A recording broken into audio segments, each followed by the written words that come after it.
Comrade Baleshwar जी के नेतृत्व में ये संघर्ष चल रहा है और सचमुच में जो लड़ता है वही जीतता है। आपको 3 फीट उसको तोड़ा गया, पदाधिकारियों ने तोड़वाया, अभी भी 8 फीट वाला दीवार बना हुआ है। यही इस्माइलपुर स्टेशन के बाद पास जो रेलवे क्रॉसिंग है, जो लाइन पार हुआ है, इस लाइन से आप जहां धरना स्थल पर है, इससे हम समझते हैं 1000 फीट या मीटर हो सकता है। आगे पूरब में ये नहर का जो बनावट है, दोनों तरफ क्रॉसिंग है, पार हुआ है, लेकिन रेलवे पुल, रेलवे लाइन से पुल नहीं बना हुआ है, जिस वजह से उत्तर कोयल नहर का पानी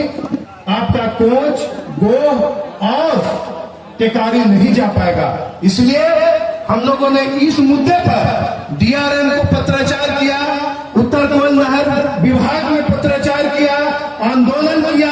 और माननीय सांसद को भी इसके लिए पत्राचार किया। और जब डीआरएम के द्वारा, रेल विभाग के द्वारा इस पर कोई कार्रवाई अभी तक ठोस रूप में नहीं हुई है, तब हम लोगों ने 1 दिवसीय धरना का कार्यक्रम रखा है और माननीय सांसद से इसकी सहमति लेकर इस धरना को कार्यक्रम को रखे हैं। साथियों, यह मगध की धरती है, किसानों की धरती है, यह धरती आपको महावीर की धरती है, यह धरती गौतम बुद्ध की है और सम्राट अशोक की है, और यह धरती किसान का यह धरती है जहां के महान किसानों ने, क्रांतिकारी किसानों ने इस क्षेत्र से जमींदारी को समाप्त किया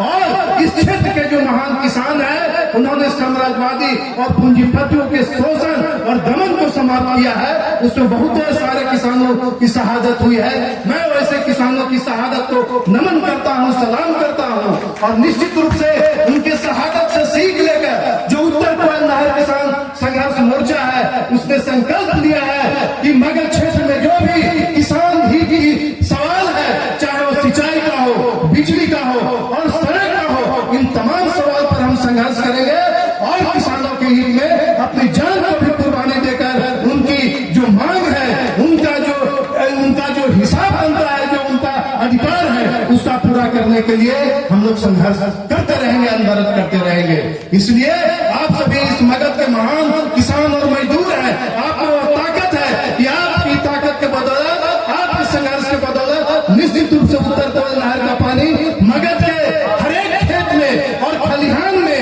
यह पानी जाएगा, खेत से उपजाऊ फसल आकर और किसान और जो खलिहान है उसको हरा भरा कर देगा। साथियों, इसलिए आज हमारे बीच माननीय सांसद आए हैं, आपको हरियाली के समय लाने के लिए, आपके जगह तक पानी पहुंचाने के लिए हम इस कार्यक्रम को विधिवत आगे बढ़ाते हुए हम चाहेंगे कि हमारे बीच एक संगीत कलाकार, हमारे मोर्चा के साथी कॉमरेड बिंदु जी हैं, उनसे आग्रह करेंगे कि आप किसान से संबंधित एक संगीत के माध्यम से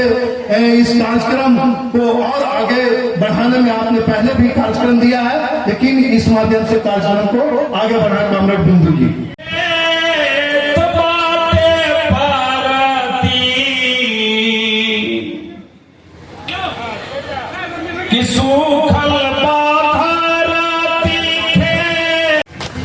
मैं सबसे पहले ये बताना चाहती हूँ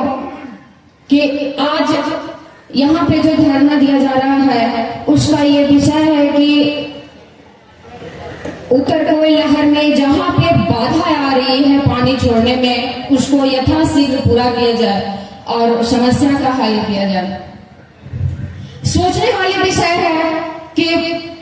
हम जिस देश में रहते हैं वो एक कृषि प्रधान देश है, और आप सोच सकते हैं कि जिस देश में, जो देश कृषि प्रधान देश है और वहाँ के किसान यदि धरना पे बैठे हैं, वहाँ के किसान यदि भूख हड़ताल पे बैठे हैं, वहाँ के किसान यदि नाखुश है, तो वहाँ का शासक कैसा है?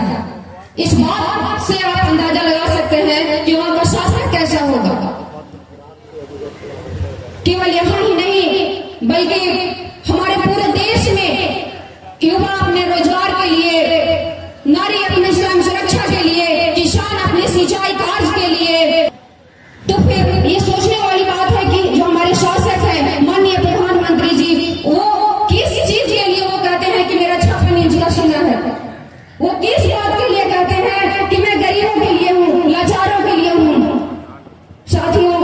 ये केवल और केवल मुखौटा है। से जुड़े ये 6 मांग हैं जो आपके बैनर में है। तो इसमें जो बाधाएं हैं हम केवल वहां पर निर्देशित कर देना चाह रहे हैं। एक बाधा है जो कुटू डैम में फाटक नहीं लगा हुआ है। दूसरी बाधा है कि मोहम्मदगंज बराज से जो झारखंड पोर्शन में 103 आरडी तक नहर है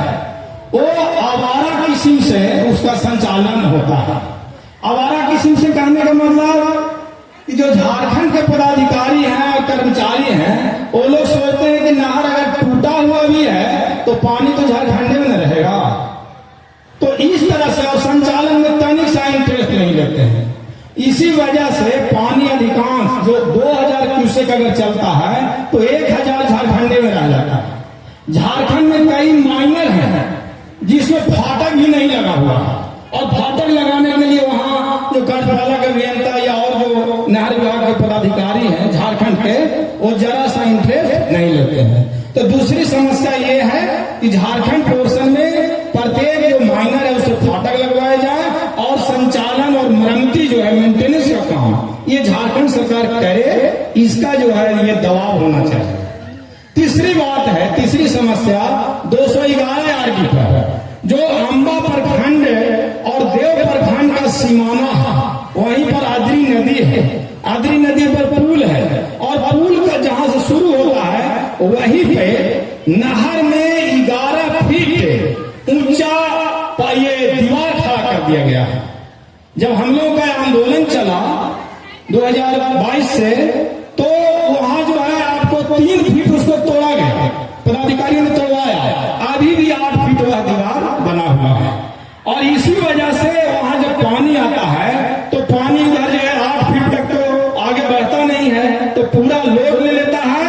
और ये नहर का पिंड भी उसी वजह से टूटता है। और इधर पानी भी जो आता है वो बहुत कम आता है और इस समस्या से ग्रसित देव प्रखंड के भी लोग हैं, क्योंकि उसी 211 आरडी के बाद देव शुरू होता है। तो ये देव का भी मामला है, मदनपुर और ये तमाम जो 11 प्रखंड हैं, गोकुल, टिकारी, परैया, ये तमाम जगह ये उससे ग्रसित है। हम लोग बात होकर के जिस समय लोकसभा के चुनाव चल रहा था उस समय उत्तर कोयल नहर किसान संघर्ष मोर्चा ग्राम यूनिट के नाम से एक बैनर लगा करके हम लोग जन सहयोग से चंदा करके उस रोड के निर्माण कराए हैं, जो मिट्टी भर का काम संपन्न हो गया है। अब मैं बता देना चाहूँ माननीय सांसद महोदय से कि इस रोड के लिए एक ज्ञापन आया है उत्तर कोयल नहर किसान संघर्ष मोर्चा ग्राम यूनिट ओडिया चक के तरफ से तन मन धन से आगे बढ़ाने के लिए हम लोग एक बद रहे हैं। जय हिंद, जय किसान, जय भारत, वंदे मातरम। बहुत बहुत धन्यवाद शंकर जी। अब मैं आप लोग के सामने डीपीपी सिंह सेवानिवृत्त शिक्षक प्राचार्य महावीर इंटर स्कूल गया।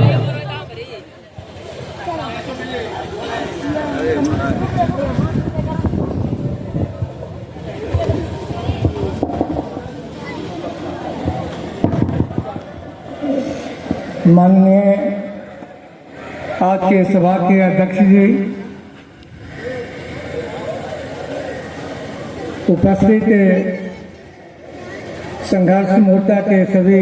क्रांतिकारी भाइयों एवं बहनों, इस महती सभा में उपस्थित लोगों के चेहरे को देखकर ऐसा प्रतीत होता है कि भारत की असली संसद इस्माइलपुर में उपस्थित है।